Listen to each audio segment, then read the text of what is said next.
안녕하십니까. 반갑습니다. 사회복지조사론 기출문제를 같이 풀어보도록 하겠습니다. 우리가 사회복지조사론을 공부하다 보면 생소한 용어들이 많다 보니 어렵다라는 느낌을 많이 갖게 되는데요. 실제로 기출문제를 풀어보면 문제를 푸는 데는 그렇게 어렵지만은 않구나. 그래서 포기할 만한 그런 과목은 아니고 충분히 도전하면 일정 부분 점수를 받을 수 있는 그런 과목이구나. 어떻게 보면 자신감을 가질 수 있는 시간이기도 합니다.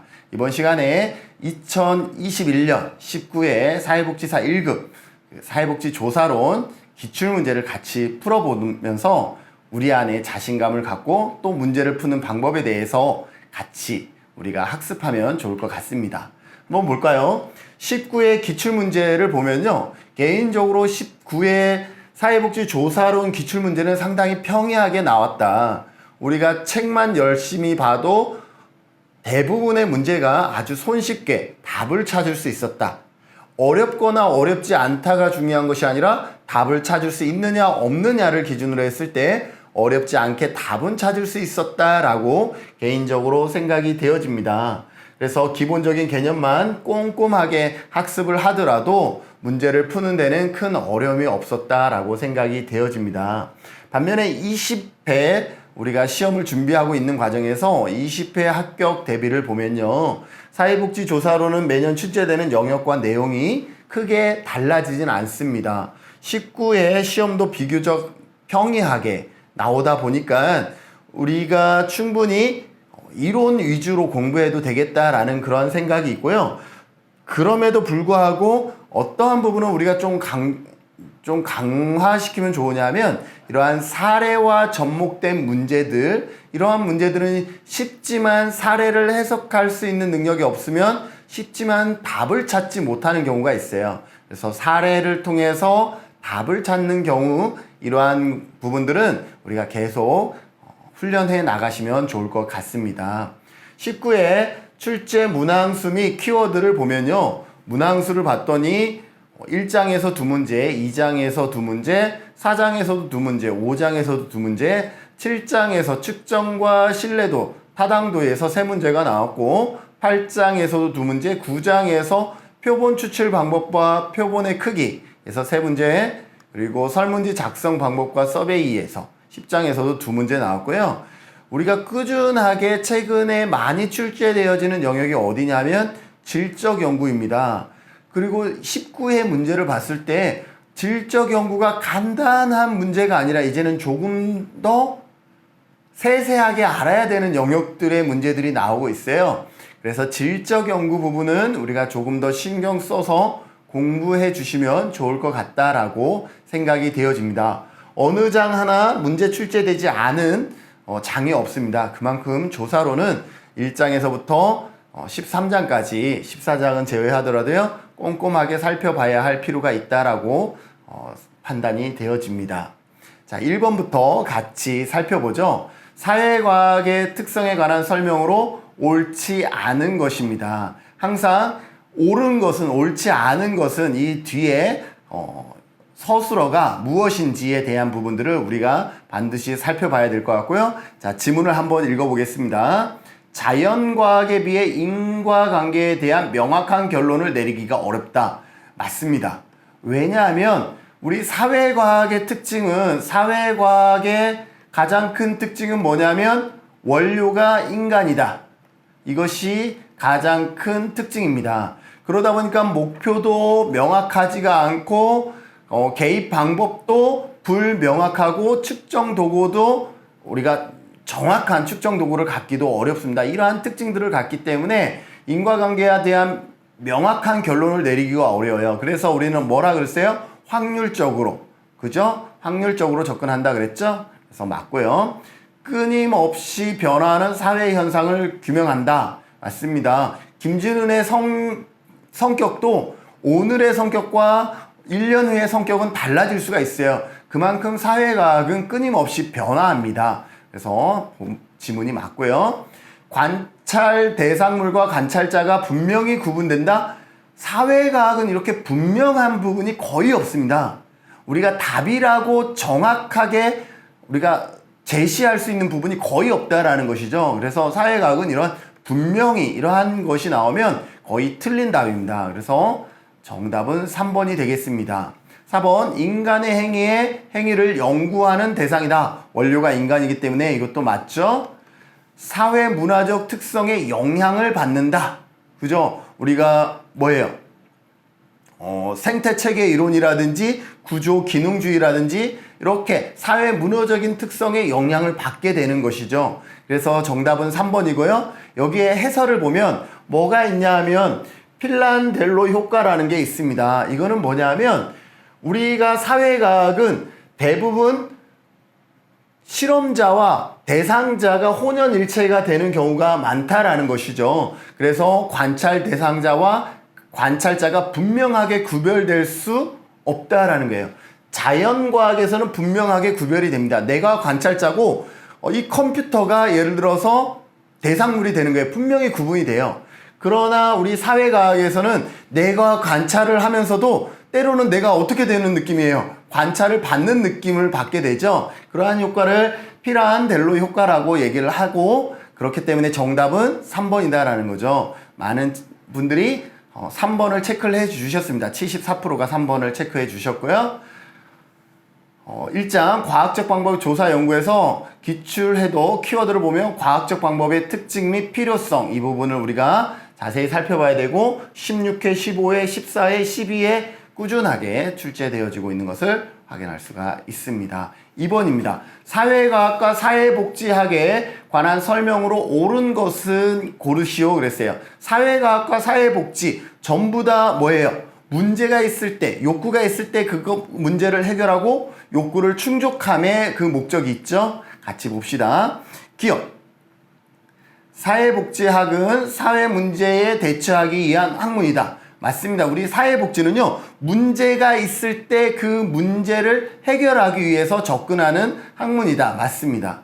니은 사회과학은 사회복지 실천적 지식 제공 및 이론적 발전에 기여할 수 있다. 맞죠? 우리가 사회과학을 통해서 지식, 이론을 습득을 하면 그것 자체가 이론 발전에 기여할 수가 있는 것이죠. 그래서 이 부분도 맞습니다. 오케이. 디귿. 사회복지학은 응용과학이 아닌 순수 과학이다. 우리가 수업 시간에 강조했죠. 우리 사회복지는 순수 과학이 아니라 뭐다? 응용과학의 특성이 강하다. 이것은 뭐냐면 결과값 그 자체로 의미를 갖는 것이 아니라 그것을 응용해서 어떻게 해야겠다라는 거예요. 기억에서 설명한, 니은에서 설명한 것처럼 어떻게 해요? 문제를 해결하고 예방하는 데 쓰겠다라는 거예요. 그래서 사회과학은 순수과학이 아니라 응용과학에 가깝다라고 보시면 돼요. 그래서 디귿이 틀렸죠? 그런데 여기에서 답을 찾으실 때 우리는 여기에서 답을 분명하게 할 수 있어요. 디귿이 잘못됐다라는 건 대부분의 학생이 다 알고 있거든요. 자, 그러면 우리 보기에서 디귿을 다 지워봅시다. 디귿이 잘못됐으니까 디귿을 다 지워봅시다. 자, 그러면 정답이 뭐예요? 디귿은 확실히 잘못됐다라는 것만 우리가 알아도 기역, 니은, 리을 정답은 4번밖에 없다라는 거예요. 그래서 정답은 4번이 됩니다. 그래서 이렇게 기역, 니은, 디귿 이런 것을 선택하는 문제들을요, 학생들이 대부분 어렵다라고 생각을 하는데 이처럼 하나만 분명하게 알아도 답을 찾을 수 있는, 그러니까 이 문제는 어떻게 보면요, 적어도 맞출 확률을 높여주는 문제라고 보시면 돼요. 그래서 이렇게 보기를 선택하는 문제가 나오면 두려워하지 마시고 적어도 이 문제는 맞출 확률이 다른 문제는 오지선다이니까 20%지만 이 문제는 맞출 확률이 50%가 될 수 있어, 60%가 될 수 있어. 오히려 이렇게 자신감을 갖고 분명하게 맞은 것, 분명하게 틀린 것, 이러한 부분들을 선택해 보시면 우리가 정답을 맞출 확률이 크게 높아진다는 거 기억해 두시면 좋을 것 같습니다. 보죠. 많은 시험생들이 89%나 4번을 체크를 했습니다. 잘 체크를 해 주신 거죠. 마찬가지 사회복지조사 2010회 기출문제에 출제되었던 이력이 있습니다. 자, 3번입니다. 양적 조사와 질적 조사의 비교로 옳지 않은 것은 그랬습니다. 그러면 우리가 양적 조사와 질적 조사를 좀 구분한다 그러면 양적 조사는 일단 연역적 방법을 쓰겠죠. 그죠? 연역적 방법과 그 다음에 계량화를 통해서 객관성이 있겠죠. 객관성이 높을 것이고 그 다음에 표본의 수는 어때요? 표본의 수는 상대적으로 많습니다. 그리고 가설 검증을 일반적으로 하게 되죠. 질적 연구는 상대적으로 어때요? 연역적 방법이 아니라 귀납적 방법을 쓰게 되고요.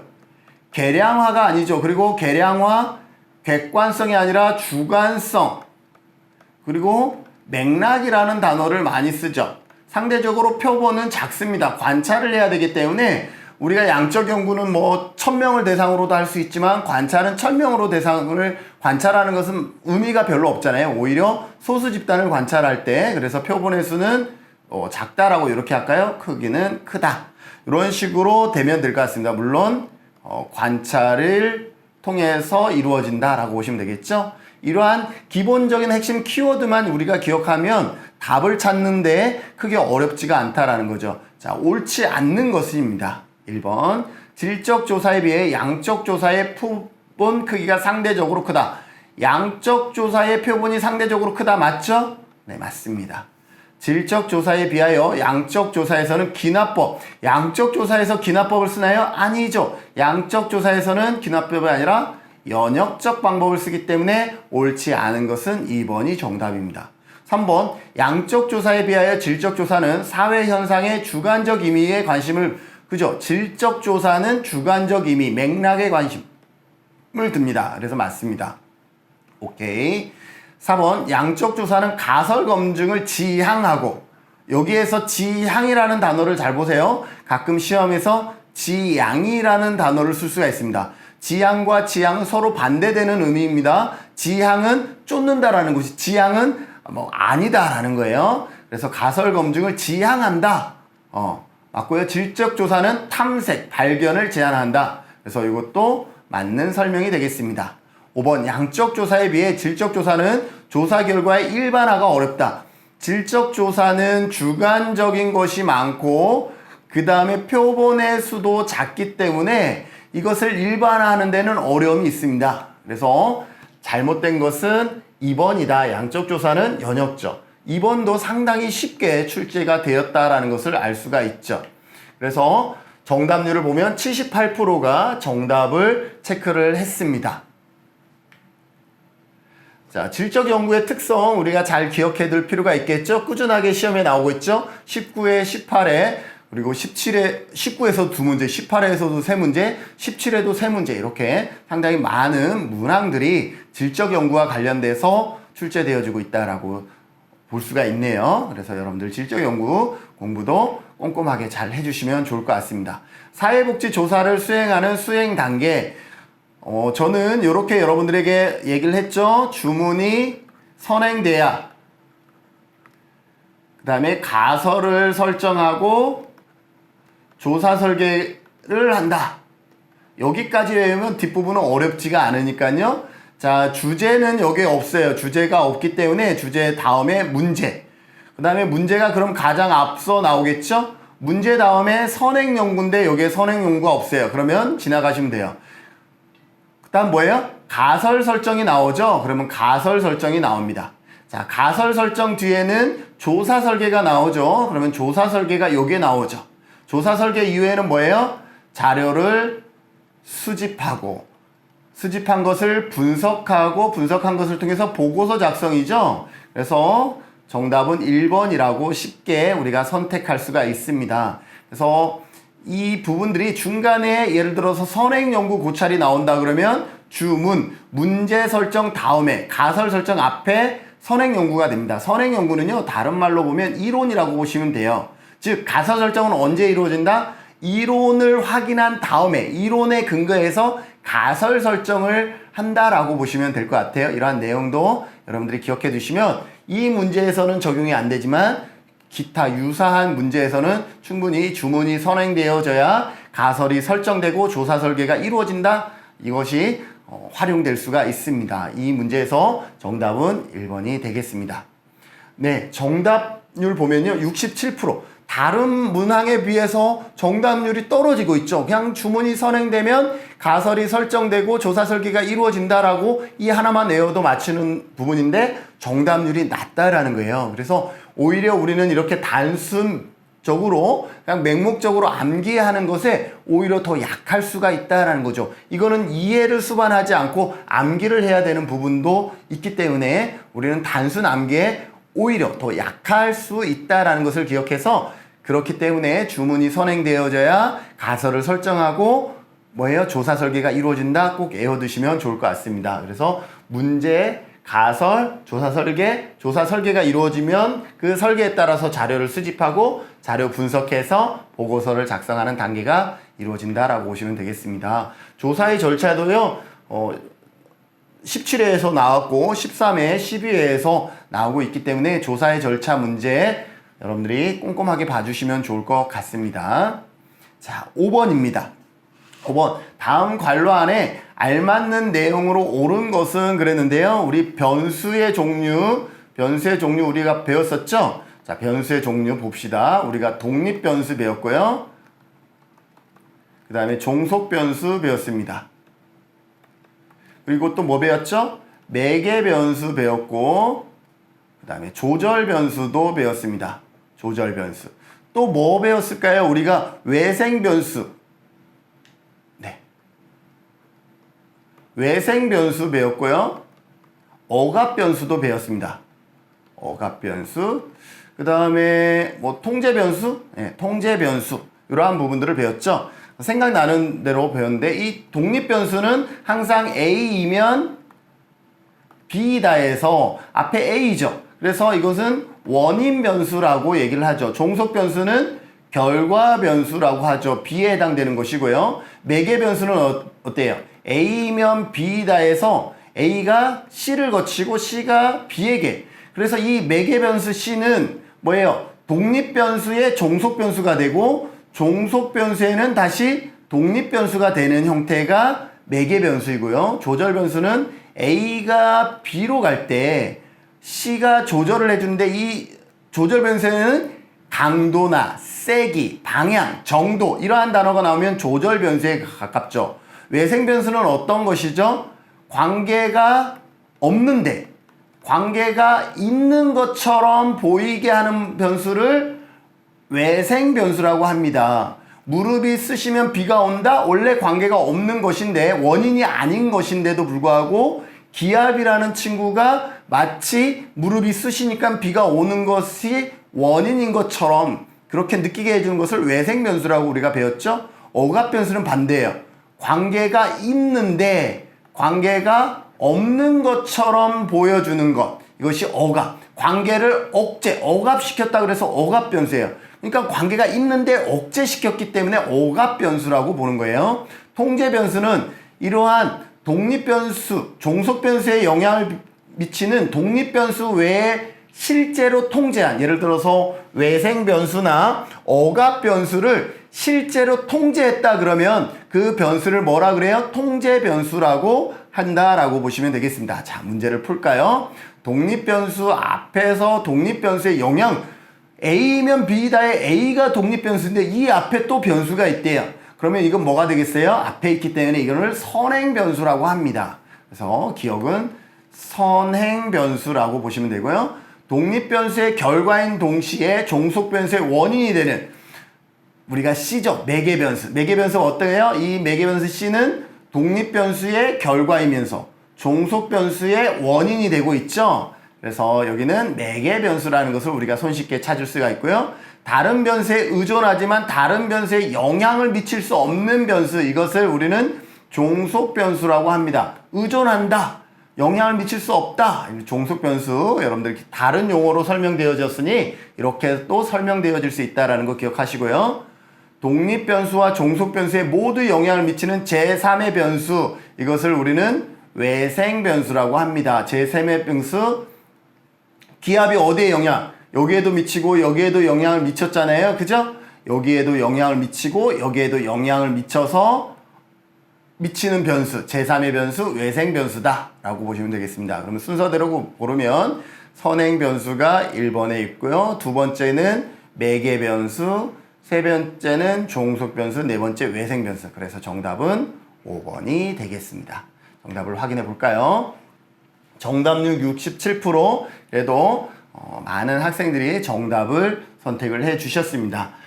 설명은요. 독립변수 앞에 독립변수에 영향을 주는 변수, 선행변수, 독립변수인 결과인 종시에 종속변수의 원인이 된 변수, 매개변수, 다른 변수에 의존하지만 영향을 미칠 수 없는 변수, 종속변수, 독립변수와 종속변수 모두에 영향을 미치는 제3의 변수를 외생변수라고 한다라는 것 우리가 기억해 두시면 좋을 것 같습니다. 자, 조사 문제와 가설에서 변수에 관련된 문제는요, 상당히 꾸준하게 출제되어지고 있는 것을 확인할 수가 있죠. 18회, 물론 지금 19회에서 문제가 나왔기 때문에 19회, 18회에 2문제, 17회에서도 3문제, 14회, 13회, 12회 꾸준하게 나오고 있기 때문에 여러분들이 변수의 종류에 대해서는 정말로 열심히 공부하시면 나중에 여러분들이 진학을 해서 대학원의 석박사 과정에서도 충분히 많이 활용되어질 수 있습니다. 그래서 열심히 공부해 주시면 좋을 것 같고, 6번 다음 관로 안에 알맞는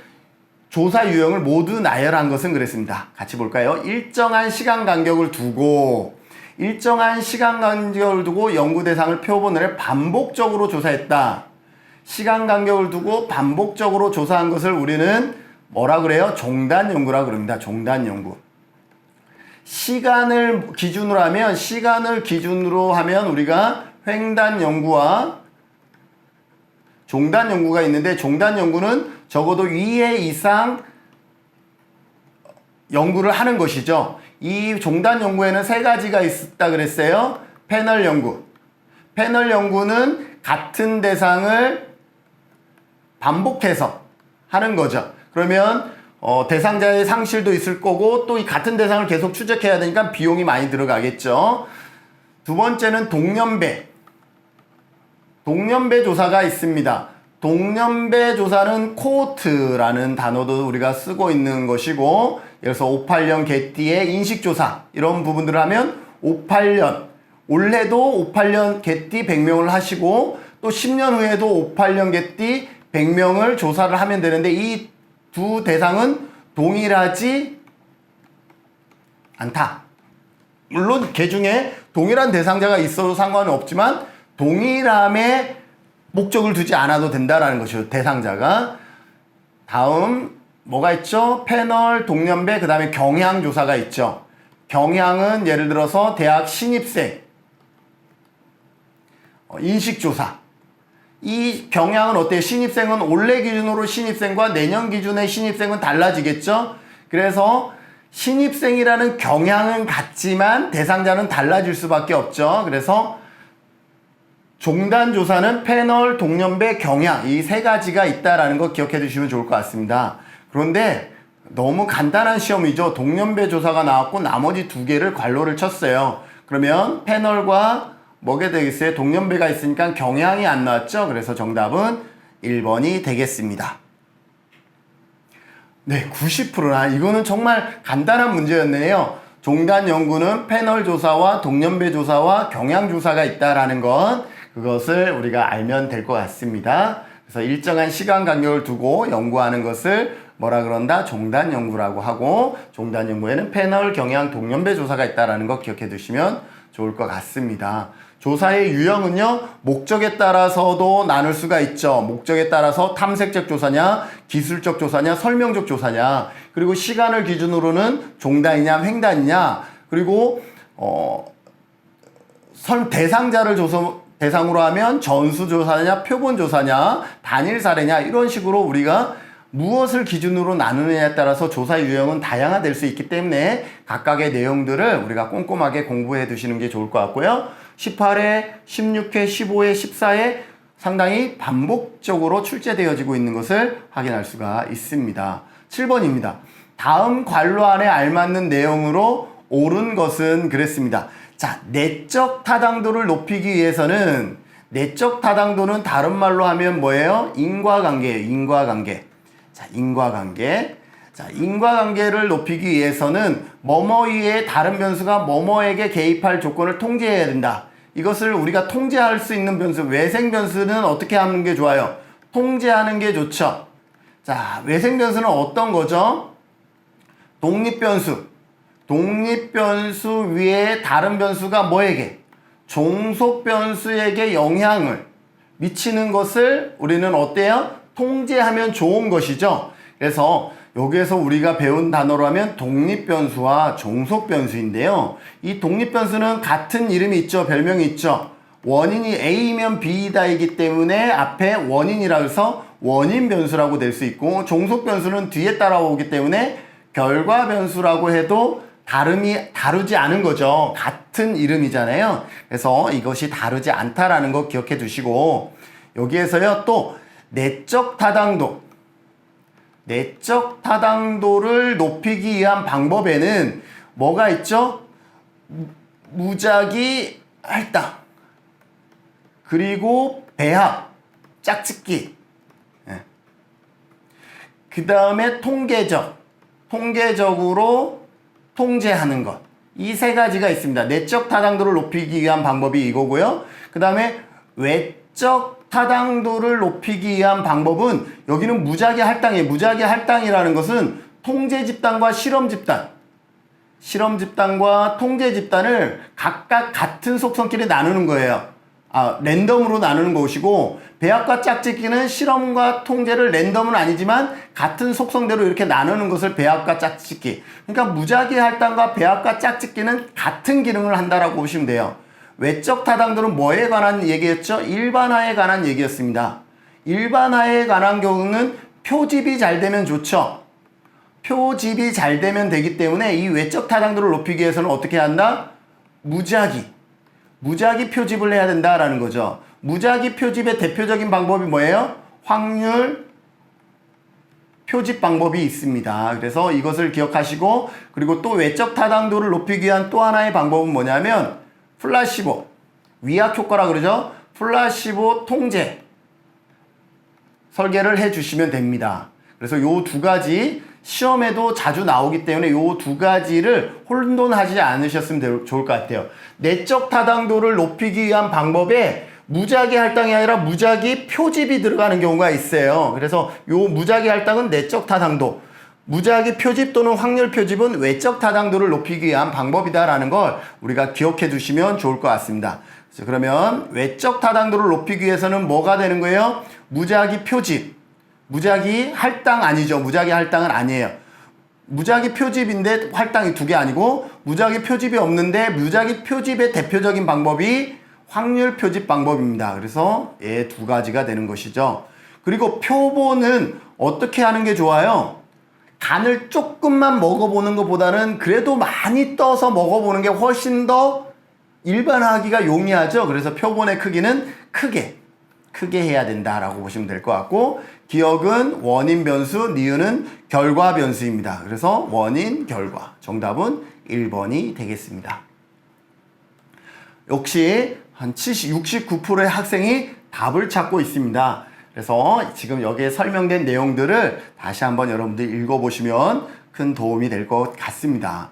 19회, 18회, 17회, 16회, 15회 끊임없이 시험에 출제되어지고 있습니다. 그래서 조사 설계에서 타당도, 내적 타당도와 외적 타당도를 구분해 주세요. 내적 타당도를 높이기 위해서는 어떻다? 무작위 할당, 실험 집단과 통제 집단을 랜덤으로 배치하거나 실험 집단과 통제 집단의 속성을 같게 하기 위해서 배합 짝짓기, 아니면 통계적으로 나중에 통제를 해줄 수가 있어요. 이 세 가지 방법이 내적 타당도를 높이는 방법이고, 외적 타당도를 높이는 방법은 뭐예요? 무작위 표집.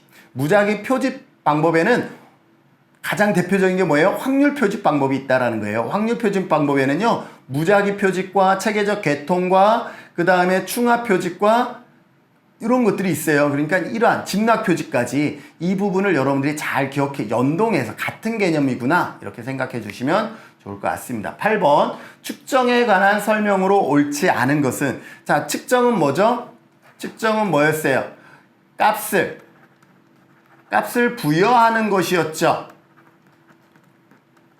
어떤 도구, 척도를 통해서 값을 부여하는 것을 측정이라 그랬습니다. 한번 문제를 풀어볼까요? 일정한 규칙에 따라 특정 대상에게 값을 부여하는 과정이다. 맞죠? 두 번째, 이론적 모델과 사건이나 현상을 연결하는 것이다. 측정을 하려 그러면 이것을 어때요? 우리가 실제로 측정할 수 있는 사건이나 현상을 이론적 모델과 연결해야 되는 건 맞죠? 그죠? 세 번째, 사건이나 현상을 세분화하고 통계적 분석에 활용할 수 있는 정보를 제공한다. 우리가 수치화하면 통계적으로 분석이 가능하죠. 그래서 얘도 맞습니다. 네 번째, 측정 도구 신뢰도를 높이기 위해서는 설문 문항이 적을수록 좋다 그랬는데 여러분들이 기억해 주세요. 거의요, 이 지문이요, 지금까지 시험에서 수십 번이 나옵니다. 신뢰도를 높이기 위해서는 설문의 문항수가 어떻게 하는 게 좋다? 많으면 좋다. 신뢰도를 높이기 위한 방법 뭐예요? 설문의 문항수가 많으면 좋다. 근데 여기서는 적으면 좋다라고 했으니 옳지 않은 것은 4번인데 이 지문이 계속 반복적으로 나오기 때문에 이 지문 자체를 여러분들이 기억해 두시면 좋을 것 같습니다. 신뢰도를 높이기 위해서는 어떻다? 문항이 많을수록 좋다. 이것을 여러분들이 기억해 두시고 측정의 수준에 따라 명목, 서열, 등간, 비율 4가지 유형이 있다는 것 기억해 두시면 좋겠죠? 와, 90%나 답을 찾으셨습니다. 측정 도구의 신뢰도를 높이기 위한 가능한 범위 안에서 설문 문항수는 늘리는 게 좋다라는 것 여러분들이 기억해 두시면 좋을 것 같습니다. 네, 19회, 18회에도 2문제, 17회에도 상당히 많은 문제들이 출제되어지고 있습니다. 그래서 측정의 신뢰도와 타당도의 개념을 여러분들이 다시 한번 기억해 두시면 좋을 것 같습니다. 자, 이번에는 좀 전에는 측정, 값을 매기는 것이었다. 그러면 이번에는 척도에 관한 문제들이 나오고 있습니다. 척도는 뭐예요?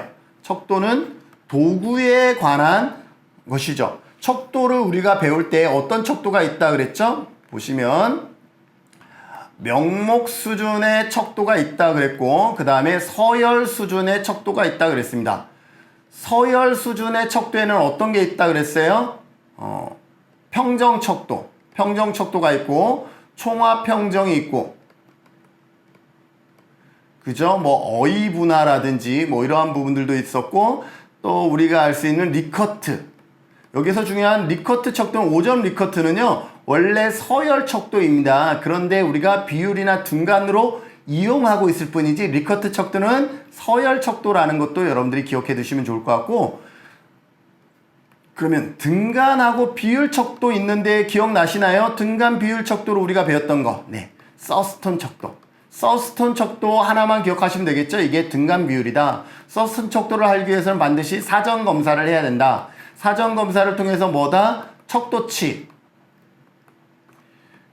가중치를 설정함으로 인해서 문항별 등간 비율 수준을 만든다라고, 이 정도만 기억하셔도 대부분의 문항을 풀 수 있죠. 그래서 옳은 것을 모두 고른 것 한번 보겠습니다.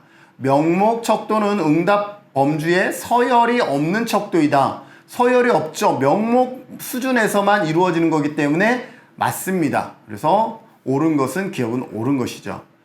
비율 척도의 대표적인 유형은 리커트 척도도 아니에요. 리커트 척도는 뭐예요? 서열이에요. 비율 척도는 우리가 배운 것 중에 뭐가 있어요? 서스톤 척도만 있다라고 보시면 돼요. 그래서 니은은 잘못됐습니다. 비율 척도는 절대 0이 존재하는 척도이다. 맞죠? 그래서 디귿도 맞습니다. 리을, 서열 척도는 변수의 속성에 따라 일정한 범주로 분류된다. 범주로 분류되는 것은 예를 들어서 명목 척도에 가깝다 그러면 서열은 명목보다 한 단계 위기 때문에 명목 수준에 가지고 있는 것을 다 포함합니다. 그래서 서열은 명목에서 가지고 있는 속성을 다 포함하기 때문에 범주로 분류한다. 맞습니다. 그래서 여기서 옳은 것을 모두 그리면 기억, 디귿, 리을. 정답은 5번이 되겠습니다. 65%. 그죠? 기억, 니은 하면 조금 정답률이 좀 떨어지는 그런 경향이 있죠? 리커트 척도는 서열 척도에 해당된다. 이게 등간도 아니에요. 그냥 매우 좋다가 좋다보다 높은 것이지 어느 정도 몇 배 이러한 게 정의할 수 없다라는 것을 여러분들이 기억해 두시면 좋을 것 같습니다. 19회, 17회, 13회, 12회, 11회 척도와 유형에서 꾸준하게 시험 문제가 나오고 있는 것을 우리가 확인할 수가 있습니다. 자, 10번입니다. 다음 사례에서 측정하고자 하는 타당도로 옳은 것은 그랬습니다. 타당도를 측정하는 방법과 그 다음에 신뢰도를 측정하는 방법이 있는데 꾸준하게 시험에 나오고 있기 때문에 우리가 이 부분을 여러분들이 잘 공부해 두실 필요가 있고요. 우선 타당도를 측정하는 방법에는 내용 타당도가 있죠. 내용 타당도는 표면 타당도, 액면 타당도 이렇게 되죠. 이 표면 액면 타당도는 전문가에 의해서 타당도를 검증하는 방법이고, 두 번째는 기준 타당도가 있죠. 기준 타당도는 누구에 의해서? 동시 타당도와 유사한 타당도가 검증된 도구와 같이 그 값을 비교하는 것이고, 예측 타당도. 예측 타당도는 미래 사건을 예측했는데 그 미래 사건이 실제로 발생하는지 이것과 연동시켜서 살펴보는 것이 있습니다. 그래서 기준 타당도는 지금 현재 어떤 이미 타당도가 검증된 도구와 비교하는 동시 타당도와 미래 사건을 예측해서 그것이 실제로 발생하는지를 점검하는 예측 타당도가 있다. 그 다음에 구성 타당도가 있죠. 구성 타당도에는 이해 타당도와 이해 타당도는 어떤 이론에 근거한 이론을 포괄하고 있는지, 이론을 포괄하고 있으면 이해 타당도가 높다라고 할 수가 있고요. 그 다음에 수렴 타당도. 같은 목적은 다르더라도 같은 방법으로 측정을 했다 그러면 그 결과값은 같아야 되는 것. 수렴 타당도고, 판별 타당도. 다른 방법으로 다른 목적을 다른 방법으로 측정했다 그러면 어때요? 그 결과값은 달라져야 된다는 게 판별 타당도죠. 이렇게 해서 살펴보도록 하겠습니다. 자, 연구자는 새로 개발한 우울척도 A의 타당도를 확인하기 위해 자존중감 척도 B와 상관계수를 산출하였다. A는 우울증 척도고 B는 자존감 척도잖아요. 얘는 같은 거를 측정하는 거예요? 다른 거를 측정하는 거예요? 다른 것을 측정하고 있기 때문에 A와 B는 상관관계가 낮아야 된다. 이거는 뭐예요? 판별 타당도죠. 서로 다른 것을 측정하면 그 결과값은 서로 상관관계가 낮게 나와야 된다. 판별 타당도. 그래서 정답은 2번이 되겠습니다. 네. 아무래도 다소 어려웠던 경향이 있죠. 그래서 45번 판별 타당도는 A와 B가 측정도가 서로 다른 개념을 측정하거나 서로 이론적으로 연관성이 낮으면 동일한 대상을 측정했을 때 얻는 값의 상관관계는 어떻게 해야 된다? 낮아야 된다. 이것을 품고 있는 타당도는 판별 타당도라고 보시면 되겠습니다. 측정의 신뢰도와 타당도 보시면요. 19회에도 2문제, 18회에도 2문제, 17회에도 2문제 이렇게 상당히 많은 문제가 반복적으로 측정되어지고 있다는 것을 확인할 수가 있습니다. 자, 방금 전에는 타당도의 문제를 봤는데 이번에는 신뢰도를 측정하는 방법으로 옳은 것을 모두 고르시오 그랬습니다. 이번에는 신뢰도를 측정하는 방법에는 뭐가 있을까요?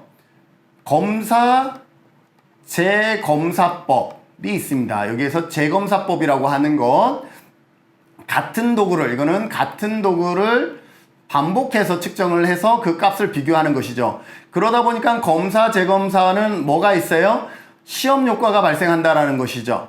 그래서 만들어진 게 뭐예요? 대안법이죠. 대안법은 서로 다른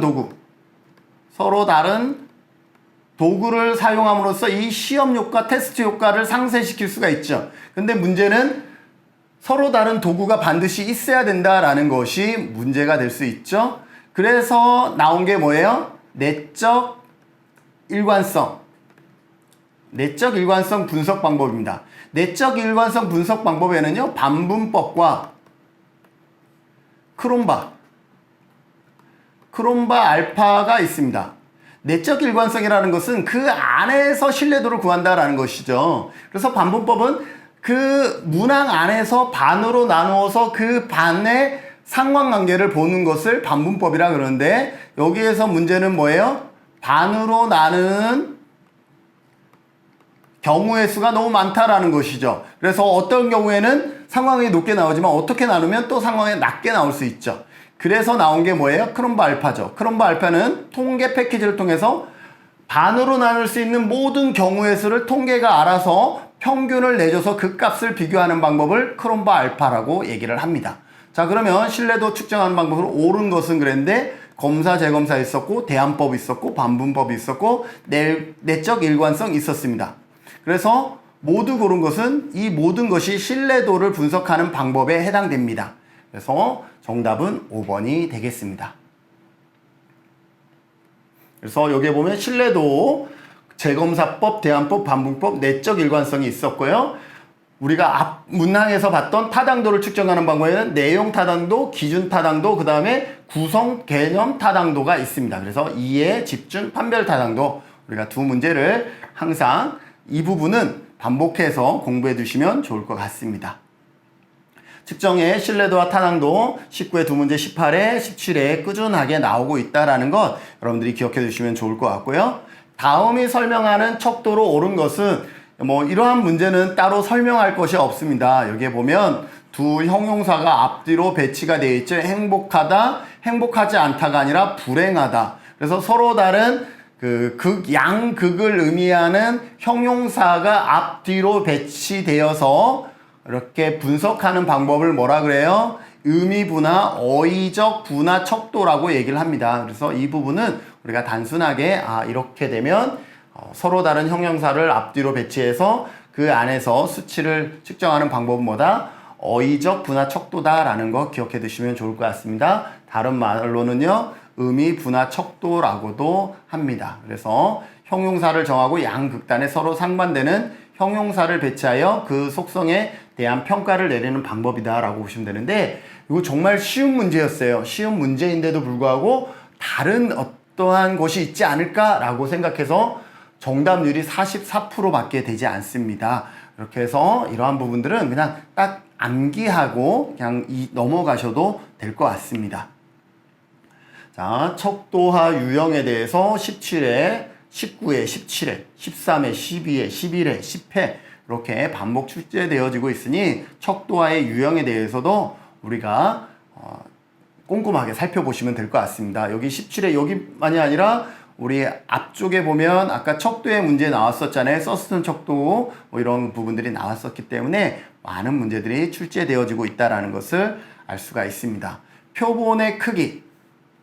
자, 우리 표본은 왜 하죠? 우리가 모집단 전체를 연구하면 좋지만 전체가 연구가 어렵거나 불가능할 때가 있어요. 그런 경우는 어때요? 표본을 설정해서 여기에서 내적 타당도가 높고, 그리고 이것을 모집단에 적용하는 일반화, 즉 외적 타당도까지 높은 좋은 연구를 할 필요가 있죠. 그러려면 이 표본이 어떻게 돼야겠어요? 일단 무작위 표집이 돼야 되겠죠. 무작위 표집이 되면 좋고요. 무작위 할당이 아니라 무작위 표집이에요. 무작위 표집이 되어져야 되고, 표본이 크면 클수록 어때요? 전체를 대표할 확률이 커지죠.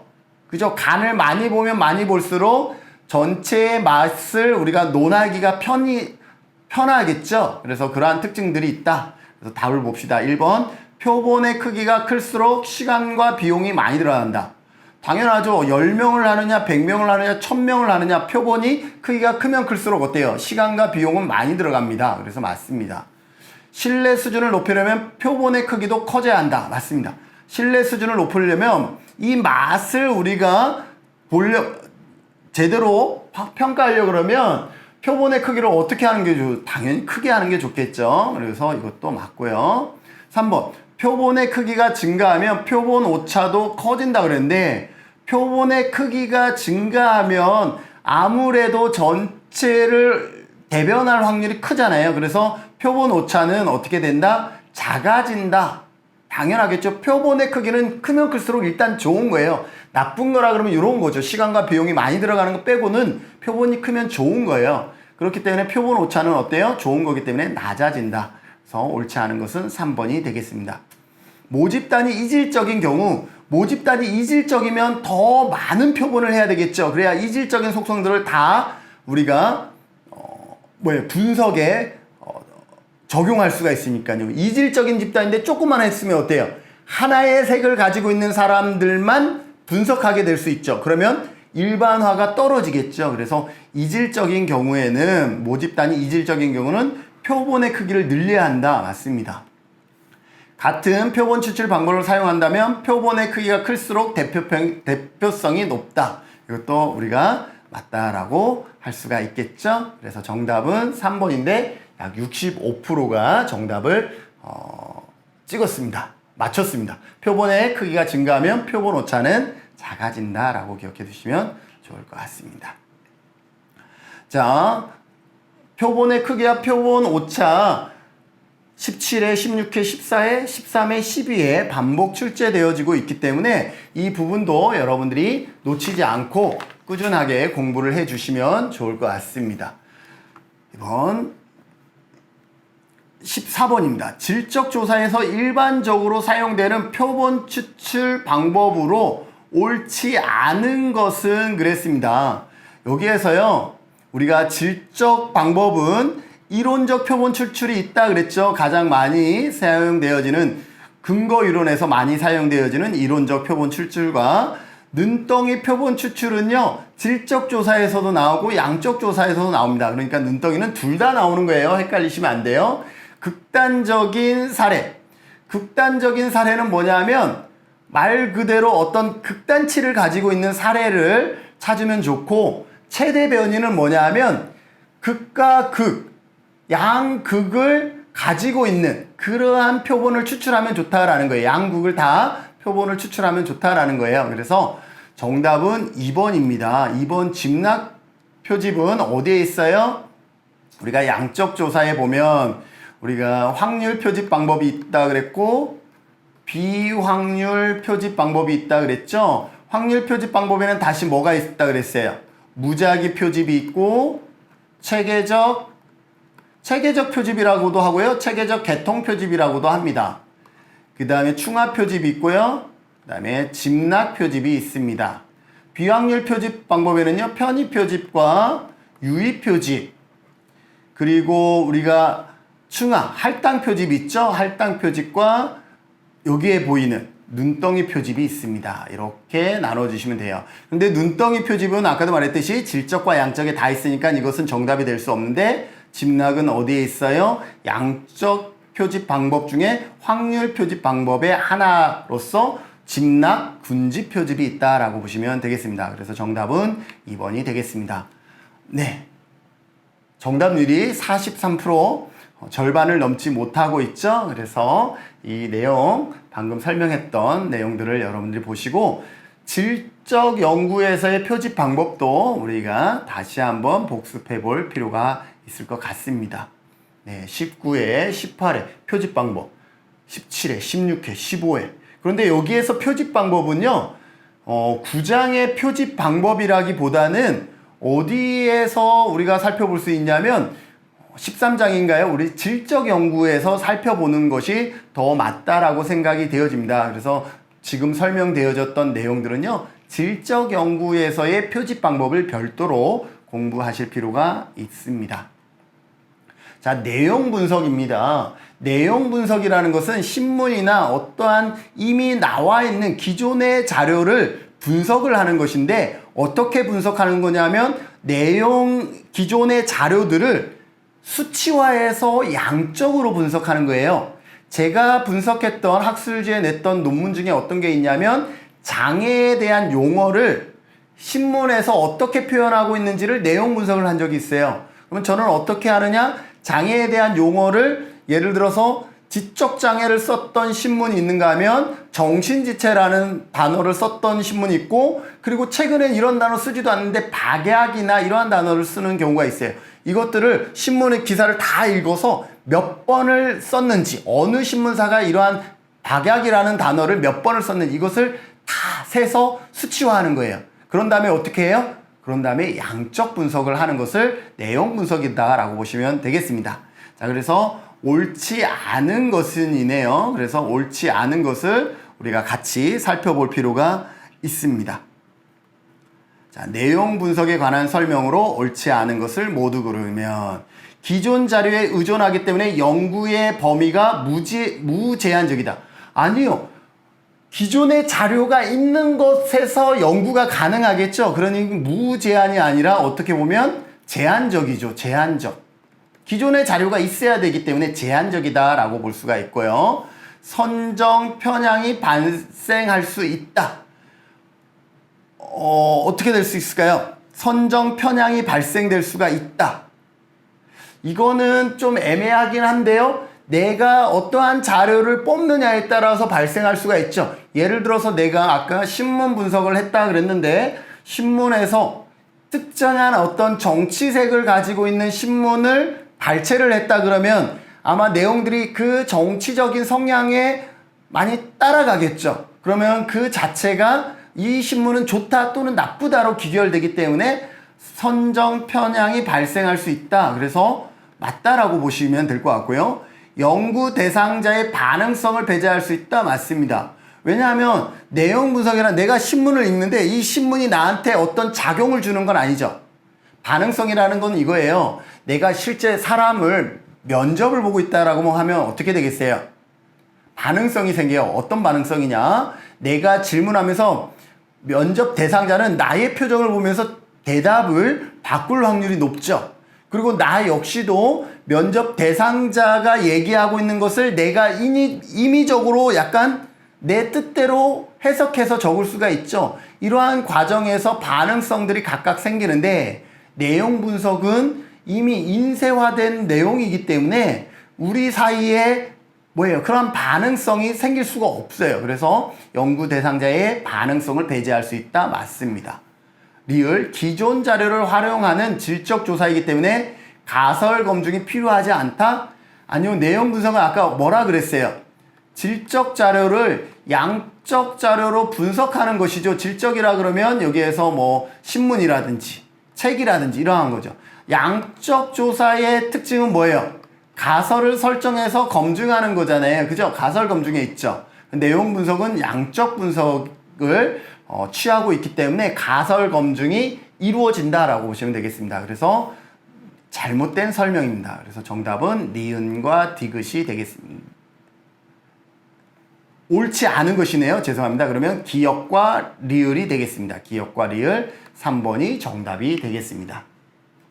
맞출 확률은 40%였네요. 그래서 기존 자료에 의존을 하기 때문에 연구 범위가 제한적이고 내용 분석은 질적인 내용을 양적인 자료로 전환하는 과정이기 때문에 가설 검증도 필요하다라고 되어 있습니다. 그래서 옳지 않은 것은 기역, 리을, 정답은 3번이 되겠습니다.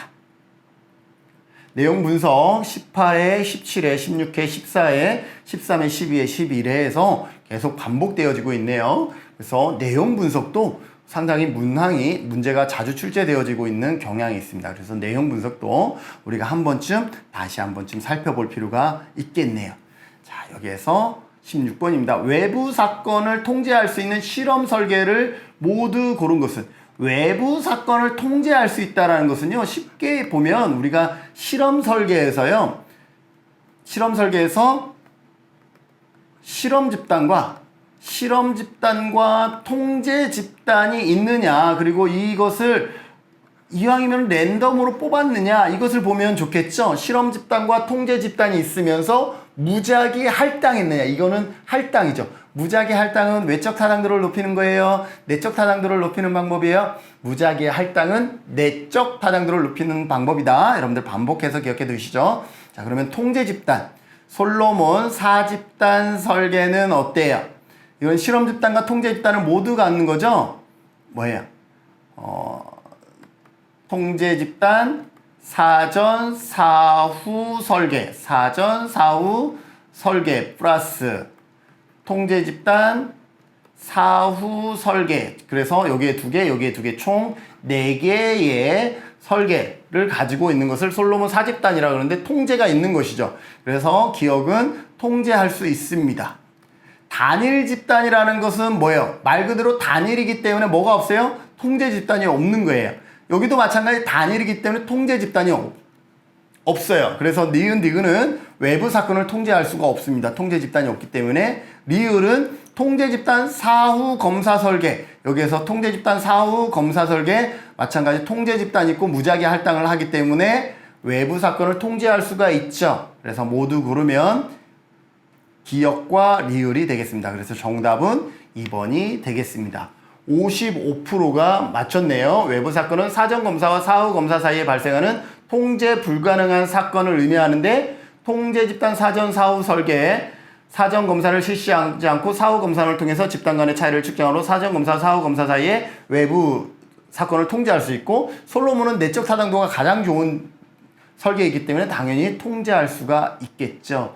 그래서 정답은 2번이 되겠습니다.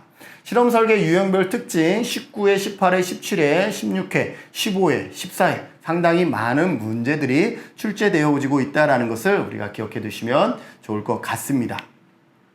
17번 문제입니다. 다음 사례 설계에 관한 설명으로 옳은 것은 그랬습니다. 봅시다. ABC 설계는 여러 개의 개입 효과를 개별적으로 증명하기 위한 설계이다. 여러 개의 개입 효과는 맞습니다. 여기에 보면 A가 기초선이고 B, C, D는 서로 다른 개입입니다. 그런데 이 개입 효과를 개별적으로 증명하기 위한 것은 아닙니다. 무슨 말인지 아세요? B, C, D가 개별적으로 증명하기 위한 것이면 A, B 설계, A, C 설계, A, D 설계 이렇게 각각 했어야죠. 그런데 그런 것이 아니라 표적 행동을 전체적으로 어떻게 완화됐느냐를 우리가 그것을 검증하기 위한 것이지 개별적으로 개입 효과를 검증하기 위한 것은 아닙니다. 그래서 이것은 정답이 될 수가 없고요. 잘못됐고요. A, B 설계는 외부 요인을 충분히 통제할 수 있기 때문에 여러 유형 문제에 적용 가능하다. 가장 기본적인 설계인데 여기에서는 외부 요인을 통제하기가 어렵습니다. A에서 B가 변화됐는데 이 B가 변화된 것이 죄송합니다. A에서 B를 했는데 이 B를 통해서 상태가 호전되어졌는데 이 호전된 게 B 때문인지 아니면 B를 진행할 때 외부의 어떤 외부 사건 때문인지 이것을 우리가 단정 지을 수가 없어요. 그래서 A 설계 또는 AB 설계 등을 하는 거죠. 외부 요인을 통제하기 위해서. 그래서 AB 설계는 외부 요인을 충분히 통제할 수 없다. 그래서 이것도 틀린 답이 되고요. 세 번째, 복수 기초선 설계는 기초 단계 이후 여러 개의 다른 개입 방법을 순차적으로 적용한다. 복수 기초선 설계는 여러 개의 다른 개입 방법을 순차적으로 적용하는 것은 아까 1번에서 설명했던 A, B, C, D 설계입니다. 순차적으로 다른 개입 방법을 하고 있죠. B 방법, C 방법, D 방법. 복수 기초선 설계는 뭐냐 하면 하나의 개입 방법을 대상자가 다른, 상황이 다른, 목적이 다른 이렇게 기초선을 달리해서 대상자를 달리하는 이럴 때 복수 기초선 설계라고 합니다. 그래서 3번도 틀린 답이고요. 4번 ABA 설계에서는 외부 요인을 통제할 수 있어 개입의 효과를 확인할 수 있다. 아까 여기 보면 ABA 설계는 외부 요인을 충분히 통제하기 위해서 하고 있다 라고 되어 있죠. 그래서 4번은 맞습니다. 5번 평균 비교는 기초선이 불안정할 때 기초선의 변화의 폭과 기울기까지 고려하여 결과를 분석하는 방법이다 그랬는데 기초선이 불안정할 때는 평균 비교를 하지 않고요. 다른 것들을 해야 되겠죠. 우리가 단일 사례 설계에서의 효과를 검증하는 방법에는 뭐가 있다 그랬어요?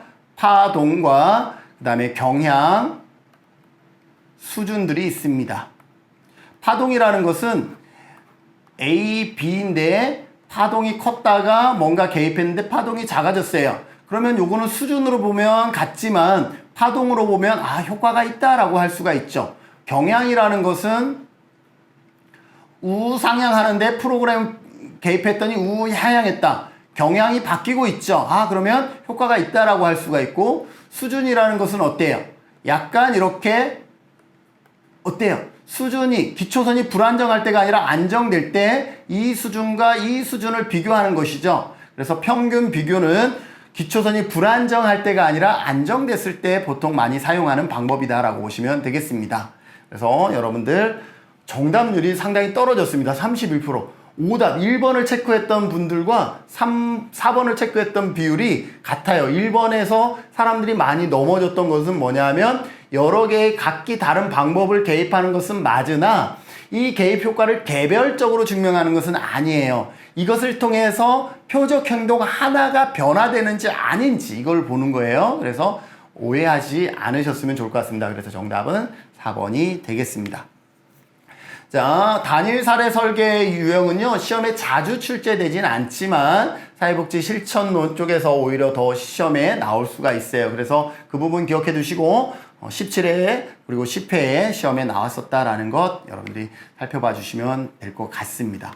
자, 외적 타당도를 저해하는 요인으로 옳은 것은 그랬습니다. 외적 타당도를 저해하는 요인인데 외적 타당도는 뭐죠? 외적 타당도는 뭐예요? 일반화죠. 일반화를 저해하는 요인에는 어떤 거예요?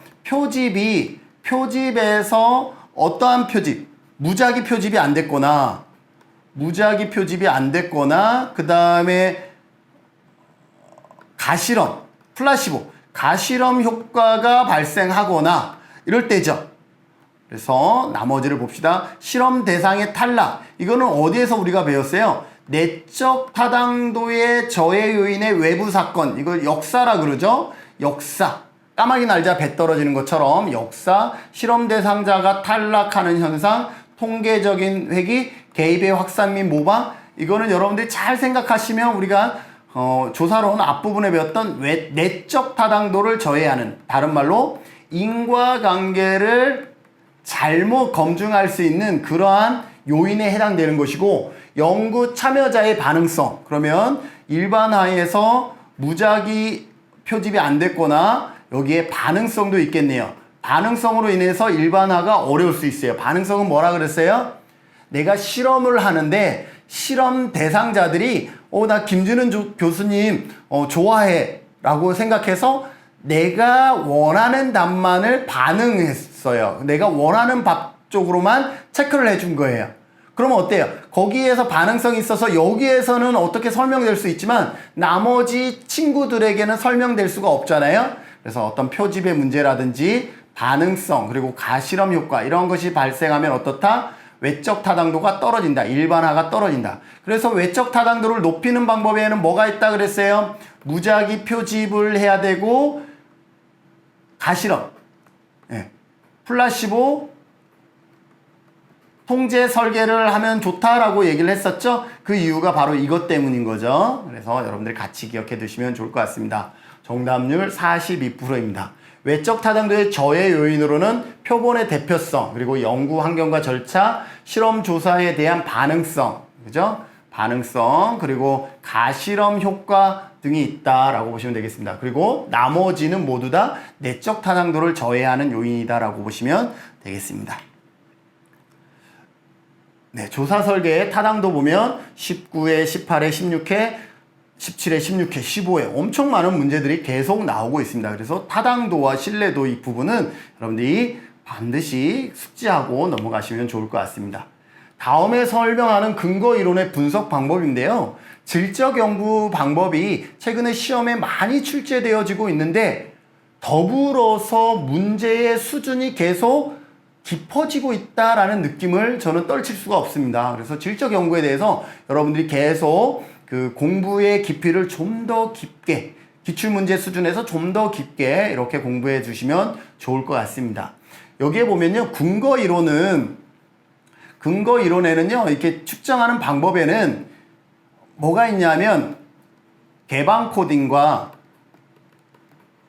슈코딩, 이거는 정말로 이 논문을 직접 써온 사람만 거의 알 거예요. 질적 연구 자체가 사람들이 양적 연구에 비해서 많이 모르고, 그리고 이 개방 코딩, 축 코딩, 그 다음에 선택 코딩이 있다라는 것은 더더욱 사람들이 몰라요.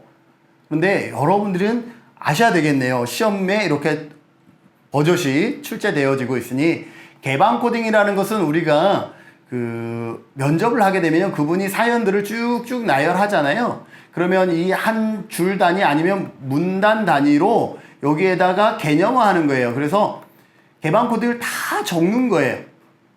그러면 이 개방 코딩에 700개, 1000개 이렇게 엄청난 개방 코딩 개념들이 이렇게 들어갑니다. 그러면 이 700개, 1000개를 우리가 다 뭐라고 얘기할 수가 없기 때문에 그 다음에 어떻게 해야 되겠어요? 축을 설정하는 거예요. 같은 축끼리. 그래서 유사한 개념끼리 어떻게 해요? 범주하는 거예요. 유사한 개념끼리 범주화하는 거예요. 이때 이 범주화할 때 어떤 것을 하냐면 이러한 어떤 중재 조건이라든지 이러한 전략, 중재 조건이라든지 맥락적 조건이라든지 이러한 조건에 따라서 어떻게 해요? 중재라든지 맥락이라든지 이런 것에 따라서 범주화합니다. 이렇게 범주화해 줍니다. 그러면 700개가 예를 들어서 20개로 나눠질 수가 있겠죠. 묶일 수가 있겠죠. 그러면 선택 코딩은 뭐냐면 이 중에서 이 20개 각각 축 코딩 이룬 그 하나하나 안에서 중심, 핵심 범주, 개념을 찾는 거예요.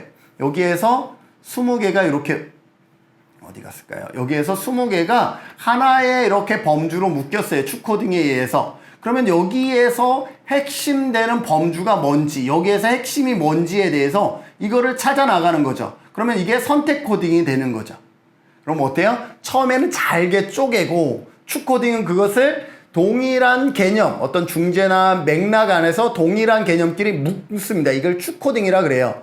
묶었으면 거기에서 핵심되는 중심 범주를 찾아야 되겠죠. 중심 내용을 찾아야 되겠죠. 그것을 선택 코딩이다 라고 보시면 돼요. 이게 코딩이라는 것이 숫자가 아니라 문자로 들어가잖아요. 그래서 그 하나의 핵심되는 문장 이런 것을 찾아내는 것을 선택 코딩이다 라고 보시면 돼요. 그러면 답은 이미 설명을 했어요. 범주들 간의 관계를 파악하기 위해 범주들을 특정한 구조적 틀에 맞추어 연결하는 과정이다. 연결한다라는 것은 뭐예요? 이렇게 축으로 고정시킨다라고 보시면 되겠죠. 그래서 축 코딩이에요. 더불어서 중심 현상을 설명하는 전략을 형성하는 맥락과 중재 조건 등을 통해서 어떻게 한다? 범주화하는 과정이다. 이걸 뭐라 그래요? 축 코딩이다 라고 얘기를 합니다. 그래서 이 근거 이론에서는 세 가지 개방 코딩과 축 코딩과 선택 코딩이 있는데 순서는 개방 코딩을 먼저 하고 그 다음에 축 코딩을 한 다음에 맨 마지막에 핵심, 중심, 범주를 찾는 선택 코딩 과정을 이룬다. 그래서 맥락과 중재 또 연결하는 것은 축 코딩에 해당된다라고 여러분들이 기억해 두시면 좋을 것 같습니다. 그래서 축 코딩은 범주를 하위 범주와 연결시키는 과정이다. 축 코딩 단계에서는 패러다임을 구성하고 구조를 만들며 과정을 발견한다. 그래서 축 코딩에서 패러다임이라는 단어가 나오면 아 이것도 축 코딩이구나 이렇게 연결지어서 여러분들이 기억해 두시면 좋을 것 같습니다. 정답률이 40%였네요. 질적 연구의 특성은 최근에 계속 시험에 반복돼서 나옵니다. 19회, 18회, 18회 3문제, 17회에서도 3문제, 16회, 15회. 그렇기 때문에 여러분들 질적 연구를 공부하시되 질적 연구의 깊이가 난이도가 조금 더 안 나왔던 문제 위주로 나오다 보니까 조금 더 꼼꼼하게 질적 연구는 공부해 주실 필요가 있겠다라고 생각이 되어집니다. 다음 문제 20번 문제 같이 풀어볼까요? 다음 사례에 설명하는 표본 추출 방법은 그랬습니다.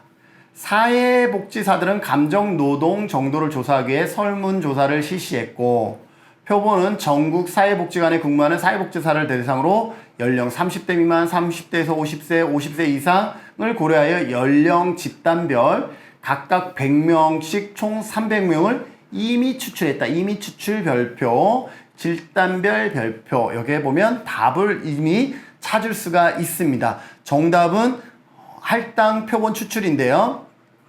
일단 봅시다. 여기에 보면 다시 한번 적어보죠. 확률 표집 방법과 비확률 표집 방법이 있습니다. 확률 표집 방법에는 무작위 표집이 있고요. 그 다음에 체계적 표집이 있고 충합 표집이 있고 집락 군집 표집이 있습니다. 그래서 4개 기억해 두시고요. 비확률 표집 방법에도 편의 표집이 있고 유의 표집이 있고 할당 표집이 있고 그 다음에 눈덩이가 있습니다. 그런데 여기에 보면 충하와 할당은 동일한데요. 충하는 어때요? 유사한 군집끼리 이렇게 나눈 거예요. 나눴는데 여기에 보면 주간보호, 방문요양, 방문 목욕이라고 합시다. 이렇게 속성이 다른 집단들로 이렇게 나누었는데 주간보호에서 30명, 방문 요양에서 30명, 방문 목욕에서 30명을 뽑을 때 이 30명을 뽑는 방법이 우리가 배웠던 무작위나 체계로 뽑으면 충하가 되는 것이고, 이 30명을 뽑을 때 편이나 유의로 뽑으면 할당이 되는 거예요. 그런데 여기에 봤더니 임의 추출이라는 것은 편의 표집 방법이거든요. 그렇기 때문에 충하 표집이 아니라 이렇게 집단별로 뽑았기 때문에 충하 표집이나 할당 표집인데, 임의로 했대요. 임의 표집은 말 그대로 편의적으로 했다라는 거잖아요. 그렇기 때문에 무작위나 체계로 30명씩 뽑은 충하 표집이 아니라 편이나 유의로 뽑은 할당 표집이다 라고 보시면 되겠습니다. 그래서 정답은 2번이 되겠습니다. 맞춘 정답률은 47%입니다. 그래서 여러분들 내용 한번 읽어보시면 좋을 것 같고요. 자, 21번 보겠습니다. 21번 보기 전에 표집 방법 19회, 18회 2문제, 17회, 16회, 15회 이렇게 꾸준하게 출제되어지고 있습니다. 표집 방법도요, 우리가 상당히 중요합니다. 벌써 우리가 9장에서도 몇 번 반복적으로 표집 방법을 제가 설명하고 있는 것 같아요. 여러분들 반복해서 암기하시면 좋을 것 같고요. 자, 질적 조사의 엄격성을 높이는 방법으로 옳은 것을 모두 고른 것은 그랬습니다. 질적 조사의 엄격성을 높이는 방법으로 옳은 것은 그랬습니다. 자, 우리가 질적 조사라는 것은 관찰을 하는 건데, 이 관찰을 통해서 엄격성을 높이려면 장기간 관찰하면 도움이 되겠죠. 그래서 얘는 옳은 것이니까 맞습니다. 표준화된 척도를 사용한다 그랬는데, 질적 조사는 관찰의 표준화된 관찰은 없어요. 그죠? 표준화된 척도를 사용할 수가 없어요. 그래서 니은은 잘못됐다라고 보시면 되겠습니다. 부정적인 사례를 분석하는 것도 엄격성을 높이는 방법 중에 하나입니다. 우리가 이거 부정적인 사례를 분석하는 것도 관찰의 하나잖아요. 그래서 얘도 맞고요. 다각화. 다양한 사람이 다양한 관점에서 보는 것을 다각화라고 보시면 돼요. 다양한 사람이 다양한 관점에서 보는 것도 관찰의 질을 높일 수 있기 때문에 엄격성을 높이는 거죠. 그래서 얘도 맞습니다. 그래서 정답은 기역, 디귿, 리을 4번이 되겠습니다. 정답률이요, 26%. 여기에서 57%가 5번을 답했어요. 5번이 뭐였죠? 기역, 니은, 디귿, 리을. 표준화된 척도를 사용하는 것. 여러분들 질적 연구는 관찰을 하는 거예요. 관찰을 하는데 표준화된 척도는 없어요. 이 사람이 어떻게 행동할지를 우리가 알지 못하기 때문에 그것을 미리 표준화할 수가 없습니다. 맞죠? 그죠? 우리가 이 사람이 아니었으면 예측이 가능하지만 사람이기 때문에 예측도 한계가 있고 그 예측을 뛰어넘는 행동들을 할 수가 있어요. 그렇기 때문에 표준화된 척도 사용 자체가 힘들다라고 보시면 되겠습니다. 그래서 충분히 관찰해야 된다라는 것, 연구자의 해석에 접하지 않은 예외 사례를 검토하는 것도 방법이다. 그리고 다각화는 질적 연구의 신뢰도와 타당도를 확보하기 위한 전략으로 사용되어진다. 이러한 내용들을 담고 있습니다. 여러분들 참고해 주시면 좋을 것 같습니다. 질적 연구의 특성도요, 상당히 많이 나오고 있다라고 반복적으로 얘기하고 있죠. 19회, 18회도 3문제, 17회에도 3문제 이렇게 많이 나오고 있기 때문에 여러분들 질적 연구 꼼꼼하게 학습해 주시면 좋을 것 같습니다. 자, 초점 집단은요, 정말 최근에 우리가 일상 현장에서 연구할 때 상당히 많이 쓰는데요. 왜냐하면 양적 연구 플러스 질적 연구에서 FGI라 그래서 초점 집단 인터뷰, 그죠? 초점 집단 인터뷰를 많이 합니다. 이 조사에 관한 설명으로 옳지 않은 것은 그랬습니다. 이 초점 집단은 어떠한 사람을 대상으로 하냐면 그 관련해서 그 관련해서 정보를 많이 가지고 있거나 아니면 직접 경험하고 있거나 이러한 대상자들을 우리가 FGI를 합니다. 예를 들어서 지적장애에 대한 어떤 실태조사나 욕구조사를 한다 그러면 누구를 대상으로 FGI를 할 수가 있어요? 초점 집단을 할 수가 있어요. 지적장애와 관련된 시설에서 종사하고 있는 종사자를 대상으로 FGI를 할 수 있고요. 그리고 부모님, 지적장애를 양육하고 있는, 돌보고 있는 부모님을 대상으로도 FGI를 할 수가 있습니다. 다소 어렵긴 하지만 또 지적 장애가 있는 당사자들을 또 FGI를 할 수가 있어요. 근데 지적장애 당사자를 FGI 할 때는 인원을 가장 최소화해야 되겠죠. 뭐 두세 명 정도. 네. 당사자는요, 초점 집단보다는 그냥 심층 면접이 더 나을 수도 있고요. 이러한 방법을 하는 것을 초점 집단, FGI라고 보시면 되겠습니다. 그래서 설명으로 옳지 않은 것은 1번, 집단을 활용한 자료 수집이다. 포커스 그룹이잖아요. 그룹이 들어갔기 때문에 집단을 활용한 건 맞습니다. 익명의 전문가를 패널로 사용한다? 아니요. 익명도 아니고 전문가도 아닙니다. 전문가를 대서 부모가 전문가라고 할 수는 없죠. 학문적으로는요. 그래서 익명의 전문가를 패널로 활용하는 것은 우리가 배웠던 뭐예요? 델파이. 델파이 조사가 여기에 해당되고 여기에서는 FGI는 아닙니다. 그래서 정답은 2번이 되겠습니다. 욕구조사에 해당된다. 욕구조사, 아까 욕구조사 할 때 많이 할 수 있다라고 얘기를 했죠? 맞습니다. 직접적인 자료, 직접 자료를 묻고 수집하는 방법입니다. 맞습니다. 간접 자료 수집은 뭐예요? 2차 자료라 그러죠. 다른 사람이 연구했던 것을 내 연구에 응용하는 것. 연구자의 개입에 의한 편향이 발생했다. 편향 발생합니다. 왜? 면접 형식으로 이루어지고 있죠. 대면하고 있기 때문에 편향이 발생할 수가 있어요. 네, 그래서 옳지 않은 것은 2번이 되겠습니다. 그래서 익명의 전문가를 패널로 활용하는 것은 델파이 기법이다. 정답률은 70%에 가깝습니다.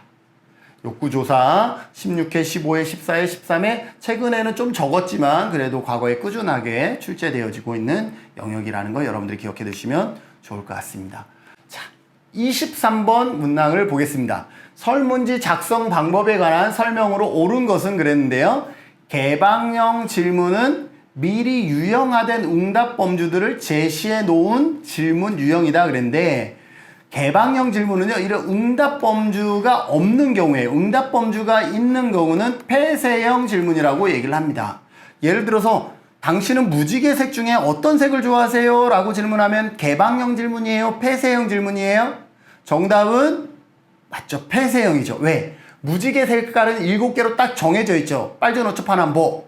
그렇기 때문에 응답 범주가 7개로 정해져 있기 때문에 이 안에서 선택하는 것은 개방형이 아니라 응답 범주가 있어서 폐쇄형입니다. 개방형 질문은 응답 범주가 없을 때 자유롭게 답할 수 있는 질문의 형태가 개방형 질문이라고 보시면 되겠습니다. 여기서 행렬식 질문은요, 한 주제의 응답에 따라 부가 질문을 연결해서 사용하는 질문이 아니라 응답의 패턴이 어떤 일정한 패턴을 가져서 1번, 2번 해서 2번도 패턴이 일정해요. 이렇게 응답의 패턴이 일정한 질문을 행렬식 질문이라고 합니다. 그러면 이런 행렬식 질문에는 어떤 문제가 발생할 수 있어요? 그죠? 3번만 체크한다든지 2번만 체크한다든지 이러한 문제들이 발생할 수가 있겠죠? 그래서 행렬식 질문은 응답에 따라 부가 질문을 연결하는 것이 아니라 응답 범주가 동일한 형태로 이루어지는 그러한 질문을 행렬식 질문이다 라고 보시면 되고, 자, 많은 정보가 필요한 경우 이중 질문을 사용해야 된다? 아니죠. 위에 것도 틀렸고요. 이중 질문 자체는 한 번의 질문에 여러 가지를 동시에 묻는 것을 이중 질문이라 그러는데 설문지 자체는 이중 질문 자체를 아예 사용하지 않는 것이 바람직하다라고 보시면 되겠습니다. 신뢰도 측정을 위해서 짝으로 된 문항들은 이어서 배치한다 그랬는데 이 지문도 자주 나오는 질문이기 때문에 여러분들 기억해 두시면 좋을 것 같습니다. 신뢰도를 측정하기 위한 질문은 이어서가 아니라 서로 떨어뜨려서 배치해야 된다라고 보시면 되겠습니다. 신뢰도라는 것은 반복 측정했을 때 같은 값이 나오는 정도인데 1번과 2번에 같은 문제를 집어넣으면 당연히 동일한 응답을 하겠죠. 그러면 신뢰도는 높게 나와요. 그러면 신뢰도를 측정하기 위한 문항이라고 볼 수가 없죠. 그래서 신뢰도를 측정하기 위한 문항은 1번에 있다 그러면 한 15번, 20번쯤 이때 배치를 해두는 거죠. 그래서 1번과 20번의 동일한 유사 문항의 응답이 같으냐 틀리냐 이것을 통해서 신뢰도를 파악하는 그러한 방법입니다. 그래서 신뢰도를 측정하기 위한 문항의 짝은 이어서가 아니라 어떻게 떨어뜨려서 배치한다라고 보시면 되겠습니다. 자, 그러면 1, 2, 3, 4번이 전부 다 틀렸으니까 정답은 5번이네요. 다항 선택식 질문은 응답 범주 중에서 하나 또는 그 이상을 선택하도록 하는 질문을 뭐라 그런다? 다항 선택식이다 라고 보시면 되겠습니다. 그래서 하나만 선택하는 것이 아니라 필요한 것은 모두 선택하시오 이렇게 할 수가 있죠. 이러한 것을 다항 선택식이다 라고 보시면 되겠습니다. 자, 정답 57%가 5번을 선택을 해 주셨습니다. 나머지 지문 한번 읽어보시면 도움이 될 것 같습니다. 자, 서베이 방법의 특징 18회, 16회, 15회, 14회, 13회, 12회 상당히 반복적으로 출제되어지고 있으니 서베이 방법도 우리가 어렵지 않으니까 다시 한번 복습하면서 마스터 하시기를 바랍니다. 자, 24번 이제 두 문제밖에 남지 않았네요. 실험 설계 유형에 관해서 옳지 않은 것은 그랬습니다.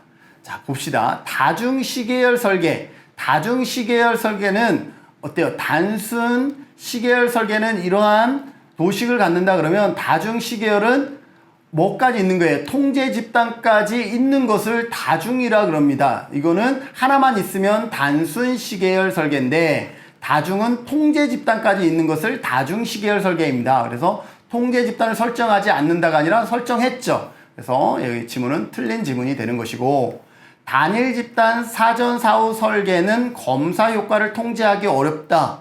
단일 집단 사전 사후 단일 집단 사전 사후 설계는 사전 검사를 했기 때문에 검사 효과를 통제하기 어렵죠. 얘가 얘한테 영향을 미치는 것을 검사 효과라 그러죠. 통제하기 어렵네요. 그래서 옳지 않은 것은 정답은 그러면 1번의 정답이 바로 나온 거고 2번은 맞습니다. 오케이. 3번.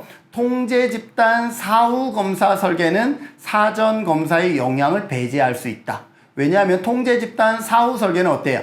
실험 집단과 통제 집단을 랜덤으로 뽑고 사전 검사를 하지 않고 X 사후 검사 1, 5, 2를 하는 거죠. 여기에 사전 검사를 하지 않았기 때문에 뭐가 없어요? 사전 검사의 영향을 배제할 수가 있죠. 맞습니다. 시계열 설계는 검사 효과와 외부 사건을 통제하기 어렵다. 시계열 설계는 이렇게 이루어지는 건데 이 과정의 시간이 길다 보니까 검사 효과가 발생하고 사전 검사를 하기 때문에 검사 효과가 발생하고 그 다음에 이 시간이 길다 보니까 외부 사건을 통제하기가 어렵습니다. 그래서 시계열 설계에 대한 설명도 맞습니다. 정태적 집단 비교 설계는 두 집단의 본래의 차이를 확인하기 어렵다. 정태적 집단 설계는 어때요? 실험 집단과 통제 집단을 나누긴 하지만 랜덤으로 나누지 않고 사전 검사를 하지 않고 독립 변수를 집어넣은 다음에 사후 검사만을 하는 경우입니다. 랜덤으로 하지 않았기 때문에 이 두 집단이 원래 같은 동일 집단인지 차이가 있는 집단인지를 확인할 수 없는 문제가 있습니다. 그래서 이 정태적 집단 비교 설계에 대한 설명도 옳습니다. 그래서 틀린 것은 1번에 해당되겠습니다. 정답률 37% 조금 떨어졌죠? 다중, 복수 시계열 설계는 단순 시계열 설계에서 내적 타당도 저해 요인에 의한 문제점을 개선하기 위해서 뭘 뒀다? 통제 집단을 추가한 설계다라고 보시면 되겠습니다. 실험 설계 유형별 특징 19회, 18회, 17회, 16회, 15회 상당히 많은 문제들이 나오고 있습니다. 꼼꼼하게 학습해 주시고요. 자, 마지막입니다. 서베이 조사에 관한 설명으로 옳은 것을 모두 고르시오 그랬습니다. 자, 1번. 전화조사는 무작위 표본 추출이 가능하다. 전화조사는 뭐예요? 숫자를 무작위로 우리가 누를 수가 있기 때문에 무작위 표본 추출이 가능합니다. 맞습니다. 우편조사는 심층 규명이 쉽다. 아닙니다. 우편조사는요, 우리가 보내면 추가적으로 설명할 수가 없기 때문에 심층 규명도 어렵고, A라고 응답했을 때, 정말 왜 A라고 생각했어요? 이런 것들을 물어볼 수가 없죠. 그래서 심층 규명이 쉽다가 아니라 어렵다입니다. 어렵다. 그래서 얘는 잘못되어 있고요. 배포조사는 응답 환경을 통제하기가 쉽다. 아닙니다. 이것도 잘못됐습니다. 제가 석사 논문을 우편 설문조사를 했는데 우편으로 보내요. 보내면 어떻게 되겠어요? 그분들이 아주 피곤할 때 설문 응답을 하면 뭐 하겠어요? 대충 해서 1번 체크하고 막 이래요. 성의 없이 하죠. 그렇기 때문에 최대한 응답 환경을 통제하면 좋은데 우편조사 자체가 상대방이 언제 설문을 응답할지를 내가 통제하기가 거의 불가능하죠. 그렇기 때문에 배포조사는 응답 환경을 통제하기가 쉽다가 아니라 얘도 어렵다입니다. 그래서 틀렸습니다. 면접조사는 우편조사에 비해 비용이 많이 들어간다. 이 부분도 사람들이 헷갈려 하는데요. 면접조사, 우편조사 누가 비용이 많이 들어갈까? 그랬을 때 우편조사는 우표값도 붙여야 되고 또 반복해야 되고 반성용 모토도 집어넣어야 되니까 더 많이 들어가지 않을까라고 생각하지만 여기에서 면접조사는 직접 면접하는 것이라고 생각하시면 되고 미국까지 간다라고 생각하면 훨씬 낫겠죠. 여러분들 우편으로 미국 보내는 거는 우표값만 있으면 되는데 면접 보러 미국까지 가야 된다라고 생각해 보세요. 갔다 왔다 시간에 경비 엄청 들어가겠죠? 그래서 면접조사는 우편조사보다 어떻다? 비용이 많이 들어간다가 맞는 설명입니다. 항상 면접조사는 미국에 가서 설문한다라고 생각하시면 좋을 것 같습니다. 그래서 옳은 것은 기억, 니은이 되겠습니다. 그래서 정답률 77% 보이고 있습니다. 자, 여기까지 해서 서베이 유형 18회, 16회, 13회, 12회, 11회, 10회 꾸준하게 시험에 나오고 있습니다. 그래서 서베이의 유형이라든지 방법도 여러분들이 같이 학습해 주시면 좋을 것 같습니다. 자, 여기까지 해서요. 우리가 19회 사회복지조사론 기출문제를 풀어봤습니다. 몇 문제 조금 난해한 문항 빼고는 상당히 평이한 문제로 구성되어졌다라는 것을 우리가 기억할 수가 있고요. 본 문제 저와 같이 풀면서 시험에 이러한 유형이 나오는구나 좀 파악할 수가 있었죠. 그리고 지문 자체도 암기하라고 한 부분들은 반드시 암기해 주시고요.